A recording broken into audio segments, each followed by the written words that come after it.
உன் வாழ்க்கை ஏன் இன்னும் மாறலன்னு தெரியுமா? புத்தர் சொன்ன இந்த ஒரு உண்மை உன்னை அதிர்ச்சி அடைய வைக்கும். இந்த வீடியோவை ஒரு வார்த்தை விடாம முழுசா பாருங்க. கண்டிப்பா மற்றவங்க உங்களை வியந்து பார்க்கறத நீங்களே உணர்வீங்க. நண்பர்களே, கசப்பான ஒரு உண்மையை சொல்லவா? இந்த உலகம் நல்லவர்களுக்கு சிலை வைக்கப் போவதில்லை.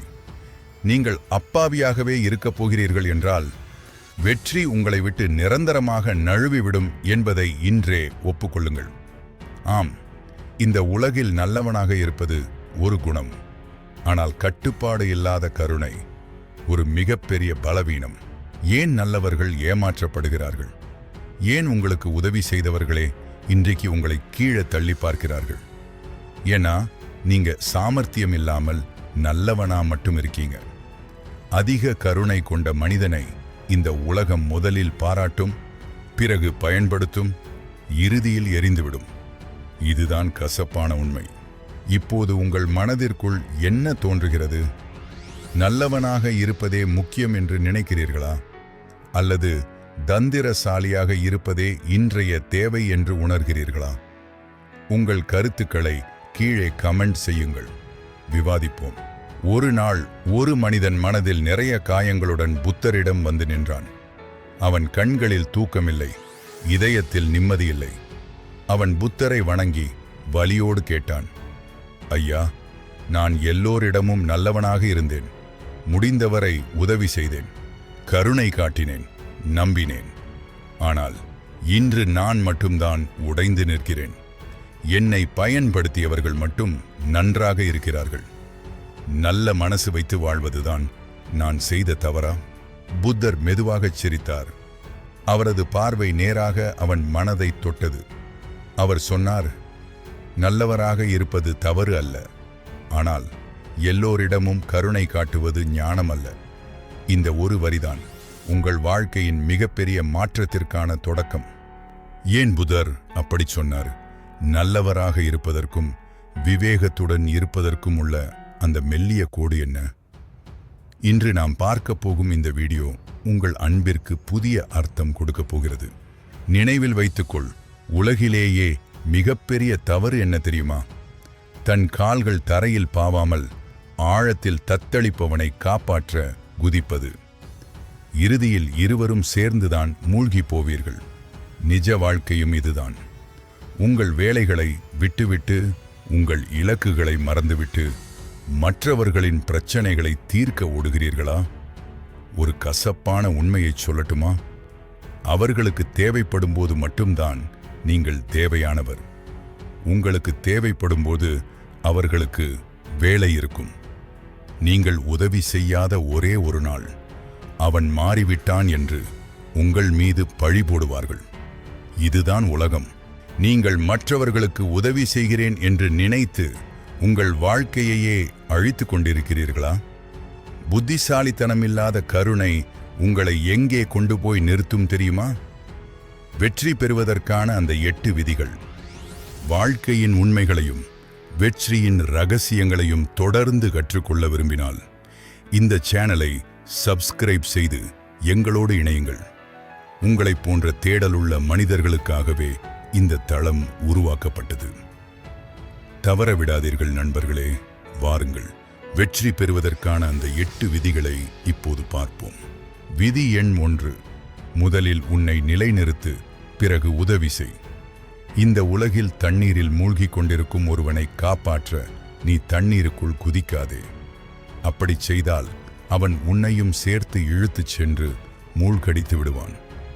முதலில் நீ நீந்த கற்றுக்கொள். உன் கால்களை தரையில் ஊன்று. அப்பொழுதுதான் உன்னால் இன்னொருவரை தூக்கிவிட முடியும். உன்னுடைய இலக்கை விட்டு விலகி மற்றவர்களின் பிரச்சனைகளுக்காக உன் வாழ்க்கையை செலவு செய்வது அன்பல்ல. அது உன்னை நீயே அழித்துக் கொள்வது. உன் பலவீனத்தை இந்த உலகத்திற்கு ஒரு வேடிக்கை பொருளாக காட்டாதே. சிங்கம் தன் காயத்தை வெளியே காட்டாது. நீ வலிமையாக இருந்தால்தான் நீ மற்றவர்களுக்கு பயன்பட முடியும். நினைவில் கொள், உன் மனம் எவ்வளவு சுத்தமாக இருக்கிறதோ அவ்வளவு விவேகமாகவும் அது செயல்பட வேண்டும். கருணையை விவேகத்துடன் கலந்து செய். அப்போதுதான் இந்த உலகம் உன்னை வெறும் மனிதனாக பார்க்காது, ஒரு சக்தியாக மதிக்கும். உங்கள் இலக்கை விட்டு விலகும் அளவுக்கு யாருக்கும் கருணை காட்டாதீர்கள். உன் பலவீனத்தை உலகத்திற்கு வேடிக்கையாக காட்டாதே. நீ வலிமையாக இருந்தால்தான் நீ மற்றவர்களுக்கு பயன்பட முடியும். மற்றவர்களின் பிரச்சினைகளுக்காக உன் வாழ்க்கையை இழக்காதே. உன்னுடைய மனம் எவ்வளவு சுத்தமாக இருக்கிறதோ அவ்வளவு விவேகமாகவும் அது செயல்பட வேண்டும். அப்பொழுதே இந்த உலகம் உன்னை மதிக்கும். விதி எண் 2, நீயே உன்னை மதி. இந்த உலகத்தின் கணக்கு இதுதான். நீ உன்னை ஒரு சாதாரண கல்லாக கருதினால் இந்த உலகம் உன்மேல் ஏறித்தான் நடக்கும்.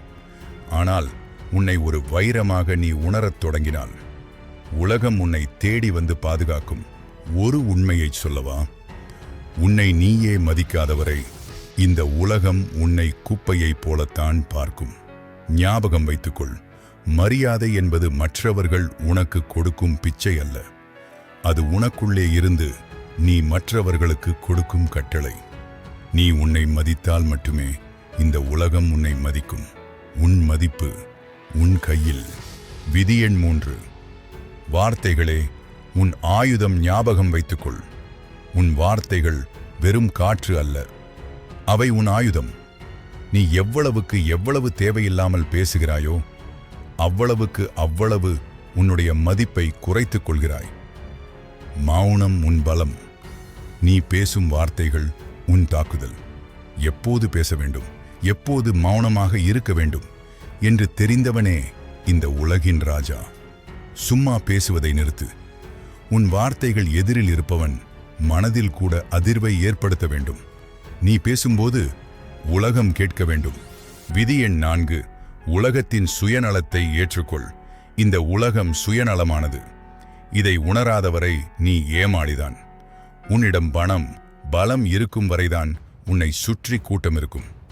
உன் பலவீனம் தெரிந்தால் அதே கூட்டம் உன்னை விட்டு விலகிவிடும். இது கசப்பான உண்மை, ஆனால் இதை ஏற்றுக்கொள். மற்றவர்களின் ஆதரவை எதிர்பார்த்து ஓடுவதை நிறுத்து. உன் சொந்த பலத்தில் நீயே ஒரு சக்தியாக உருவெடு. இந்த உலகில் ஒரு நட்போ அல்லது உறவோ நீடித்திருக்கிறது என்றால் அங்கே ஏதோ ஒரு வகையில் பரஸ்பர பயன் இருக்கிறது என்று அர்த்தம். ஒரு பூவில் தேன் இருக்கும் வரைதான் வண்டுகள் அதை சுற்றி வரும். தேன் தீர்ந்ததும் வண்டு பறந்துவிடும். மனிதர்களும் அப்படித்தான். உன் வெற்றி, உன் அறிவு, உன் செல்வாக்கு, இவைதான் அந்த தேன். இதை புரிந்து கொள். மக்கள் உன்னை நேசிப்பதாக நீ நினைத்துக் கொண்டிருப்பவை பல நேரங்களில் அவர்களின் தேவைக்கான தேடல்களாக இருக்கலாம். இதை உணர்ந்து கொள்வது உன்னை ஏமாற்றத்திலிருந்து பாதுகாக்கும். நீ யாரையும் சாராமல் வாழ பழகிவிட்டால் இந்த உலகம் உன்னை தேடி வரும். விதி எண் 5, பொறுமைதான் அஸ்திவாரம். நாம் ஏன் அவசரப்படுகிறோம்?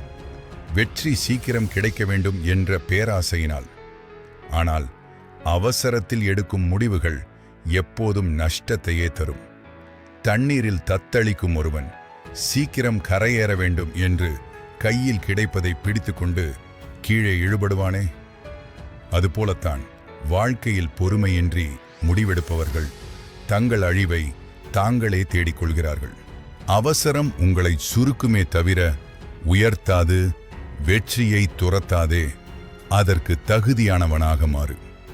அவசரப்படும்போதுதான் நாம் தவறான முடிவுகளை எடுக்கிறோம். ஒரு வேட்டையாடும் சிங்கம் தன் இலக்கை நோக்கி ஓடுவதில்லை, சரியான நேரம் வரும் வரை காத்து கொண்டிருக்கும். அதுதான் விவேகம். சரியான நேரத்திற்காக காத்திருக்கும் அந்த பொறுமைதான் உன்னை வெற்றியின் உச்சத்துக்கே கொண்டு செல்லும். நிதானமே வெற்றிக்கான முதல் படி. விதி எண் 6, கோபப்படாதே, பதில் சொல். கோபத்தை ஏன் ஒரு வலை என்கிறோம்? யாராவது உன்னை தாழ்த்தி கேட்கிறார்கள் என்றால் உன் கோபத்தை பார்த்து அவர்கள் ரசிக்க பார்க்கிறார்கள். நீ கோபப்பட்டால் நீ உன்னுடைய கட்டுப்பாட்டை இழந்துவிட்டாய் என்று அர்த்தம். எப்போது ஒருவன் தன் கட்டுப்பாட்டை இழக்கிறானோ அப்போது அவன் மற்றவர்களுக்கு கீழாகி விடுகிறான். எதிரி உன்னை தூண்டுகிறான் என்றால் உன்னிடமிருந்து ஒரு பலவீனத்தை எதிர்பார்க்கிறான் என்று பொருள். அந்த பலவீனத்தை காட்டாதே. மௌனம் எதிரியை அச்சுறுத்தும் ஒரு சக்தி எதிரி கேள்வி கேட்டவுடன் பதறி போய் பதில் சொல்லாதே. ஒரு வினாடி அமைதியாக இரு. அந்த மௌனம் எதிரிக்கு ஒரு பயத்தை தரும். இவன் ஏன் அமைதியாக இருக்கிறான்? என் வார்த்தைகள் இவனை பாதிக்கவில்லையா என்று அவன் குழம்புவான். அந்த மௌனத்தில்தான் உன்னுடைய பலம் இருக்கிறது. மௌனமாக இருந்து உன்னை நீ ஒருமுகப்படுத்திக் கொள். பதில் வரும்போது அது கோபமாக இருக்கக்கூடாது. அது உன் அதிகாரமாக இருக்க வேண்டும். எதிரி உன்னை தாழ்த்தி கேள்வி கேட்கிறான் என்றால் அவன் உன்னை தூண்டிவிட்டு பார்க்கிறான் என்று அர்த்தம். அங்கு நீ கோபப்பட்டால் அவன் வலையில் விழுந்து விட்டாய். கோபம் உன்னை பலவீனப்படுத்தும். மாறாக உன் பதில்கள் கூர்மையாகவும் தெளிவாகவும் இருக்கட்டும். உன் நிதானமே எதிரியை மிரட்ட வேண்டும். உன் கோபத்தை விட உன்னுடைய அமைதியான பதில் அவனுக்கு பெரிய தண்டனையாக இருக்கட்டும். விதி எண் 7. யோசித்து பேசு.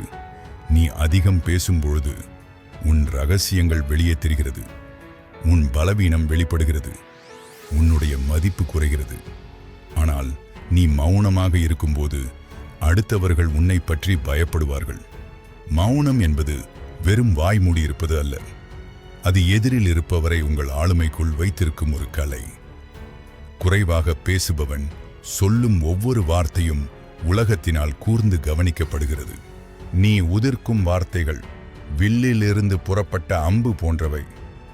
ஒருமுறை வெளியே வந்துவிட்டால் அதை உன்னால் திரும்ப பெற முடியாது. அதனால் பேசும் முன்பே அந்த அம்பு சரியான இலக்கை நோக்கி பாயுமா என்று யோசி. தேவையில்லாத பேச்சுகள் உன்னை தரம் தாழ்த்திவிடும். எந்த வார்த்தை உன்னை உயர்த்தப் போகிறதோ அந்த வார்த்தையை மட்டும் தேர்ந்தெடு. தேவையற்ற பேச்சுக்களை முதலில் தவிர். உலகத்தில் வெற்றிகரமான மனிதர்கள் எல்லோரும் எப்போதுமே அமைதியாகத்தான் இருப்பார்கள். அவர்கள் அறிவை சேகரிப்பதில் ஆர்வம் காட்டுவார்கள், அறிவை வெளிப்படுத்துவதில் அல்ல. வீண் விவாதங்கள், கிசுகிசுக்கள், கோபமான வார்த்தைகள் இவை எல்லாமே உங்கள் வெற்றிக்கான பயணத்தில் நீங்கள் வைக்கும் தடைகள். உங்கள் நாக்கை கட்டுப்படுத்துங்கள். உங்கள் வெற்றியை அது தானாகவே கட்டளையிடும். நிறைய பேசுவதால் மரியாதை வராது. குறைவாக பேசி அர்த்தமுள்ளதாக பேசினால்தான் மதிப்பு கூடும். உன் ஒவ்வொரு வார்த்தையும் வைரத்தைப் போல விலை மதிப்பற்றதாக இருக்கட்டும். மக்கள் உன்னை உற்று கவனிக்க வேண்டுமென்றால் நீ பேசும்போது உன் வார்த்தைகளில் அதிகாரம் இருக்க வேண்டும். வீண் பேச்சுகளை தவிர்த்து அர்த்தமுள்ளவற்றை மட்டும் விதை. உன் நாக்கு உன் வெற்றியை தீர்மானிக்கிறது. விதி எண் 8. சிந்தனையை பெரிதாக்கு. உன் வாழ்க்கை உன் சிந்தனையின் அளவுக்குத்தான் இருக்கும். நீ ஒரு குட்டையில் நீந்த நினைத்தால் உனக்கு ஒரு குட்டைதான் கிடைக்கும். ஆனால் சமுத்திரத்தை நீ நீந்த நினைத்தால் அதற்கான வாய்ப்புகள் உன்னை தேடி வரும். நீ எதை நம்புகிறாயோ அதுவாகவே நீ மாறுகிறாய். சிறிய இலக்குகளில் திருப்தி அடைவது என்பது உன் திறமைக்கு நீ செய்யும் துரோகம். சிந்திப்பது இலவசம், அதை ஏன் பெரியதாக செய்யக்கூடாது? பெரியதாக சிந்திப்பது ஆபத்தானது என்று பலர் பயப்படுகிறார்கள். உண்மையில் சிறியதாக சிந்திப்பதுதான் மிகப்பெரிய ஆபத்து. ஏனெனில் சிறிய இலக்குகளை அடைந்ததும் நீ அங்கேயே தேங்கி விடுவாய். பெரியதாக சிந்திப்பது உன்னை சோர்வடைய செய்யாது. மாறாக நீ அடைய வேண்டிய தூரத்தை உனக்கு தெளிவுபடுத்தும். உன் கனவு எவ்வளவு பிரம்மாண்டமானதோ அவ்வளவு உன் உழைப்பின் வேகம் கூடும். சிறு சிந்தனைகள் உன்னை ஒருபோதும் உயரத்திற்கு அழைத்துச் செல்லாது. உன் கனவு சிறியதாக இருந்தால் உன் உழைப்பும் சாதாரணமாகவே இருக்கும். உன் தன்னம்பிக்கையின் திறவுகோலே உன் சிந்தனைதான். இன்று நீ எதை பெரியதாக கனவு காண்கிறாயோ அதைத்தான் நாளை நீ அடைவாய். சிறிய இலக்குகளில் திருப்தி அடையாதே. பெரியதாக சிந்தி, பிரம்மாண்டமாக வாழ். சாதாரண நிலையிலிருந்து ஒரு வெற்றியாளராக மாற நீங்கள் தயார் என்றால் அந்த பயணத்தில் எங்களோடு கைகோருங்கள். உங்கள் வாழ்க்கையை அடுத்த கட்டத்திற்கு கொண்டு செல்லும் இது போன்ற பல ஆழமான சிந்தனைகள் உங்களுக்காக காத்திருக்கின்றன. இப்பொழுதே சப்ஸ்கிரைப் செய்து பெல் ஐகானை அழுத்திவிடுங்கள். இந்த சிந்தனைகள் ஒருவருக்காவது பயன் தரும் என்று நீங்கள் நினைத்தால் இதை பகிர்ந்து கொள்ளுங்கள். இது போன்ற வாழ்வியல் உண்மைகளை தேடி வரும் உங்களைப் போன்ற நண்பர்களுக்கு நம் சேனலை சப்ஸ்கிரைப் செய்ய பரிந்துரையுங்கள். வளருவோம், உயர்வோம். நன்றி, வணக்கம்.